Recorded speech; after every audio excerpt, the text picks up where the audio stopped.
think I said something to him like, I was in that video. And I don't think he had caught it. And it was so funny to me.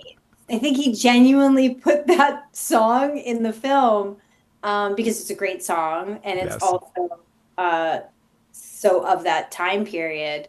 But that's kind of like my career is putting on something, putting on Yeah. a cape, putting on the suit, putting on a harness, putting on the Atom suit, putting on this thing, uh, kind of always, wrapped in things. Like we think we live in reality, but these are all illusions. So when I make movies, for me, like I kind of bust the seams of reality, and for me the metaphor is more important than whatever, because we are definitely watching something fake on screen. And he was able to be like, all right, and Ick is coming from the right, from the left.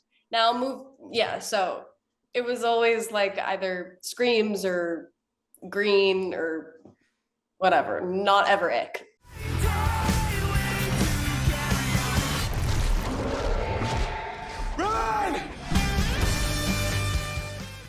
What intrigued you most about Ick that made you want to take part in this crazy film? I think really just being thought of by Joseph Kahn, our director, that felt really cool. And I felt really honored to be thought of by him. And then I really liked the story and I really liked the character. She seemed like she'd be a lot of fun.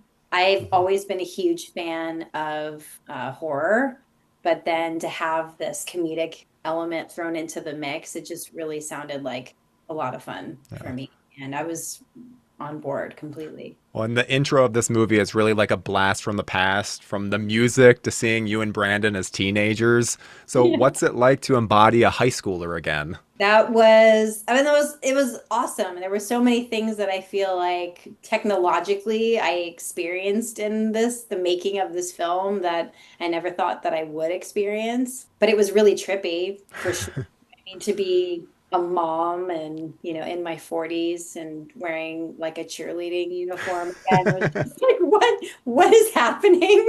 What are we doing? But it all works, and it was really Mhm. awesome to be able to experience that. I think, as an actor, to be able to have done that in my career, that was really cool. That's amazing. Well, and I love the soundtrack in this film. It was such a blast of nostalgia. Did you have a favorite from all of that early 2000s alt rock that was used? Funnily enough, Teenage Dirtbag is in the film, and I feel like I can safely say this because I remember talking with Joseph. I believe it was in Toronto because we had our premiere at Midnight Madness at the Toronto Film Festival. I think I said something to him like, I was in that video, and I don't think he had caught it. And it was so funny to me. I think he genuinely put that song in the film because it's a great song and it's Yes. also uh, so of that time period. But ironically enough, I was also in that video, so it was just like really kind of cool. Got 2 tickets to Iron Maiden. After many years in the Arrowverse, what's it been like to enter such a different and pretty grotesque world? I'm not the biggest horror fan, though I do like horror comedy, and I did done other kind of monster stuff with Dylan Dog. Hmm. But this I would say is kind of more gross than Yeah. than Dylan Dog.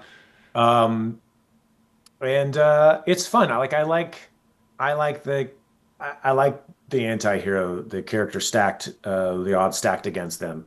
Yeah. Um, I haven't gotten to play that story, as much, even though, Superman kept getting beat up. So it is kind of like I have done it.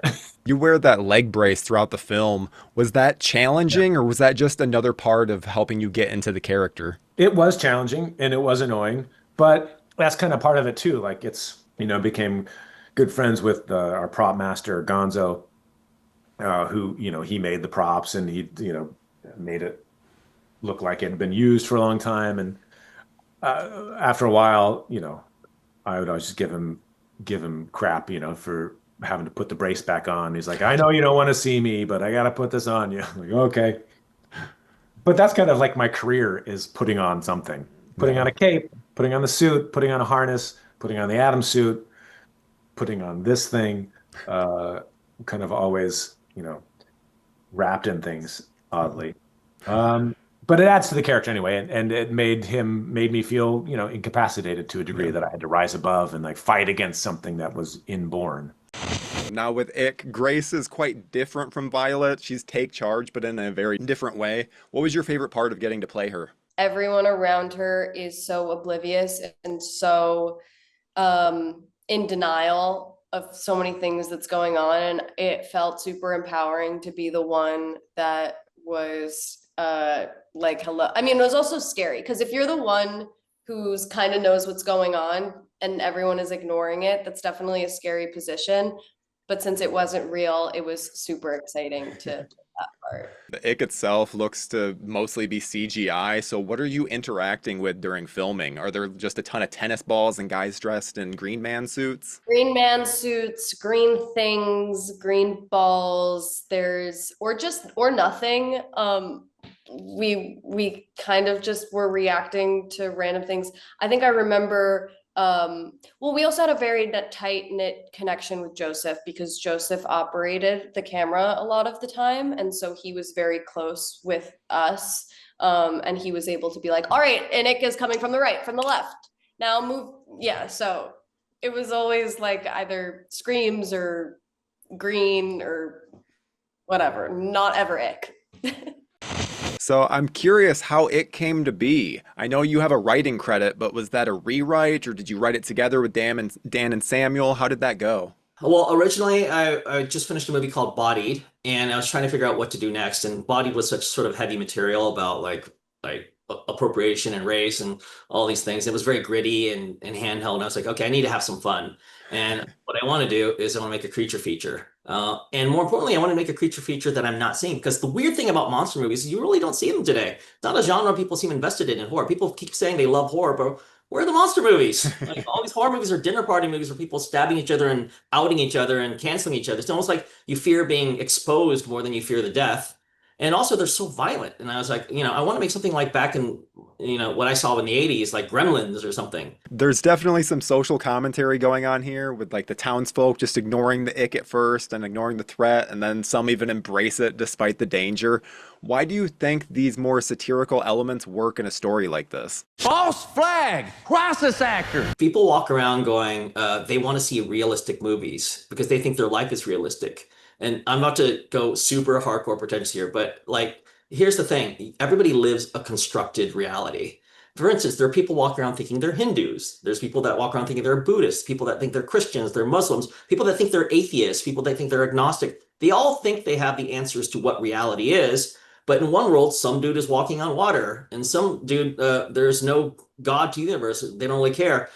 So ultimately, what I'm saying is someone's wrong. Okay, so there's definitely somebody's wrong about this. One of the things did not happen. I don't know what the right answer is, but I will say that it's clear to me that we live in constructed realities. Like we think we live in reality, but these are all illusions. So when I make movies, for me, like I kind of bust the seams of reality, and for me, the metaphor is more important than whatever, because we are definitely watching something fake on screen. Thank you for clicking on our video, everybody. If you like what you saw here, please make sure you like the video and subscribe and share with your friends who like this sort of content. JoBlo was created by movie fans for movie fans, and we appreciate your support.